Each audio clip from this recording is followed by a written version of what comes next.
The size of this city I do not write here, because it cannot all be seen from any one spot. But I climbed a hill, whence I could see a great part of it. I could not see it all because it lies between several ranges of hills. What I saw from thence seemed to me as large as Rome, and very beautiful to the sight. There were many groves of trees within it, in the gardens of the houses, and many conduits of water, which flow into the midst of it. This was the description of a foreign traveller, Domingo Paes. He was a Portuguese traveller who visited Vijayanagara Empire around the year 1520. Referred as the Kingdom of Bisnaga by the Portuguese, Vijayanagara was a South Indian empire based in the Deccan Plateau. Established in 1336 by Harihara I and his brother Bukka Raya I, it lasted until 1646, although its power declined after a major military defeat in 1565 by the Deccan sultanates. The empire is named after its capital city of Vijayanagara, whose impressive ruins surround modern Hampi, now a World Heritage Site in modern Karnataka, India. The writings of medieval European travelers such as Domingo Paes and the literature in local vernaculars provide crucial information about its history.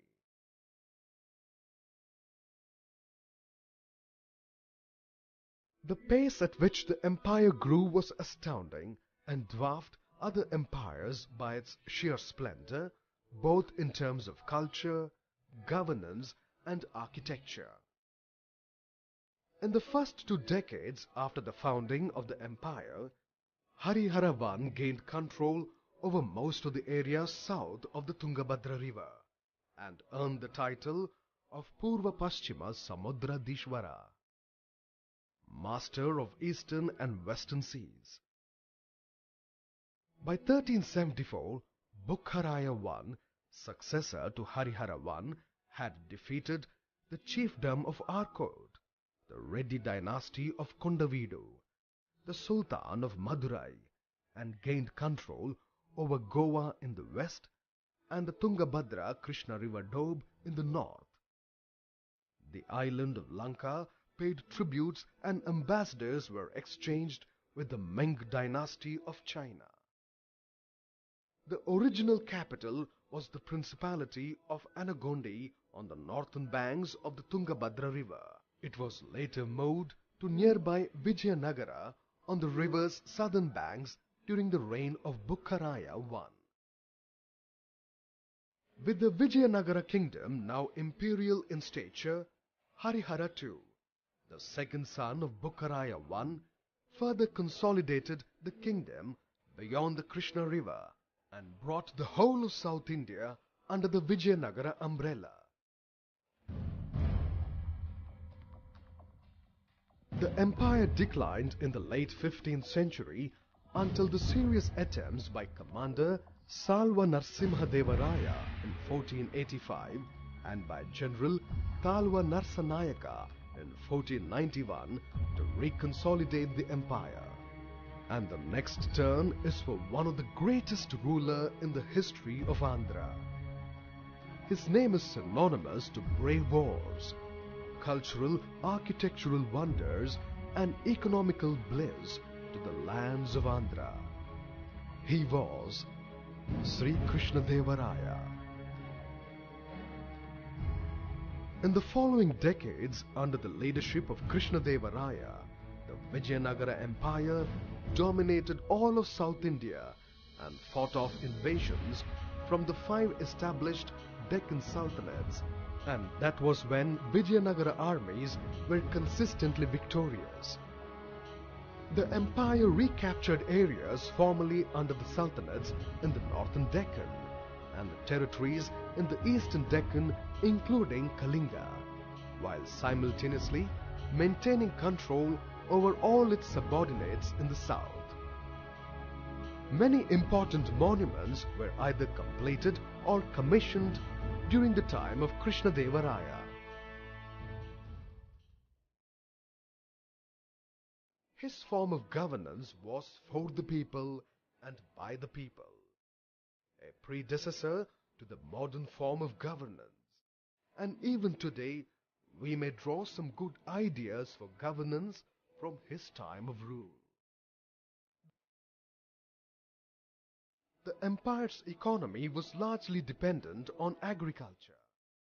Corn, jawar, cotton and pulse legumes grew in semi-arid regions, while sugarcane, rice and wheat thrived in the rainy areas. Betel leaves, areca for chewing and coconut were the principal cash crops, and large-scale cotton production supplied the weaving centers of the empire's vibrant textile industry. The empire's capital city was a thriving business center that included a burgeoning market in large quantities of precious gems and gold. The exports were made to Venice, and the goods from the empire were sold in lands as far as China.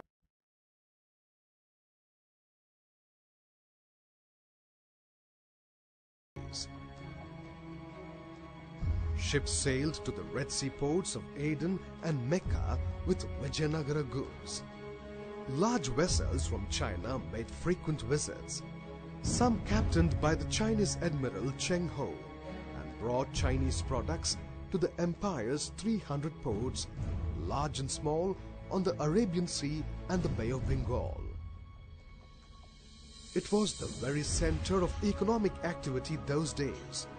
Many call it as the financial capital of those days.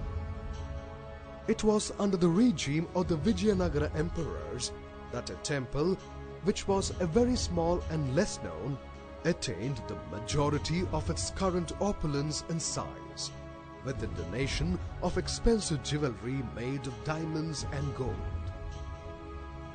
With the help and interest shown by Krishnadeva Raya, the little temple of those days is the most visited place in the world now. Tirumala.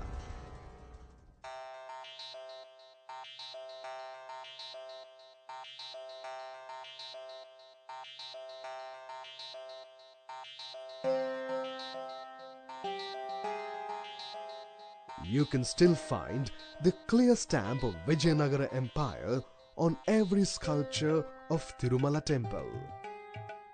The Tirumala town, which was planned by Krishnadeva Raya, still exists in almost exact shape and size. It was during the same time that another great composer of early Carnatic music, Annamacharya, composed hundreds of kirtanas in Telugu at Tirupati in present-day Andhra Pradesh. And it was these kirtanas that gave Telugu a significant place in Andhra history. Krishnadeva Rayalu's reign was the golden age of Telugu literature. 8 poets known as asDomingo. These 8 poets were the 8 pillars of his literary assembly. It was Sri Krishnadeva Raya who coined the famous term Desa Bhashalayandu Telugu Lessa. Of all the languages of the country, Telugu is the best. And that in turn made the Portuguese and the other foreigners call Telugu as the Italian of the East.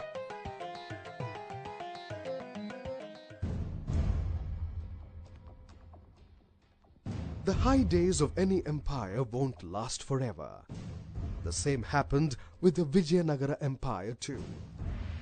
With so much economic activity happening, the Muslim rulers wanted a share of it too, and things started moving down from there. After the death of Krishnadeva Raya and the sudden capture and killing of Aliya Rama Raya, the son-in-law of Krishnadeva Raya, in 1565 at the Battle of Talikota, against an alliance of the Deccan sultanates, created havoc and confusion in the Vijayanagara ranks, which were then completely routed. The Sultanate's army later plundered Hampi and reduced it to the ruinous state in which it remains. It was never reoccupied. Tirumala Raya, the sole surviving commander, left Vijayanagara for Penukonda with vast amounts of treasure on the back of 550 elephants.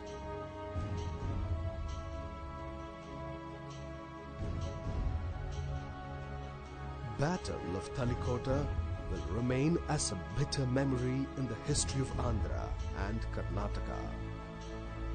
The description of the war and the subsequent destruction will remind us of how animal can a human become, and how one man's ego can destroy a whole empire, and how overconfidence is many times the root cause of all failures. The last kings of Vijayanagara grew overconfident to an extent that they didn't take this war that seriously, and the fate had a version of its own, waiting in the battlefields of Talikota. The remains of palaces and temples at Hampi are only some of the magnificent constructions of those times.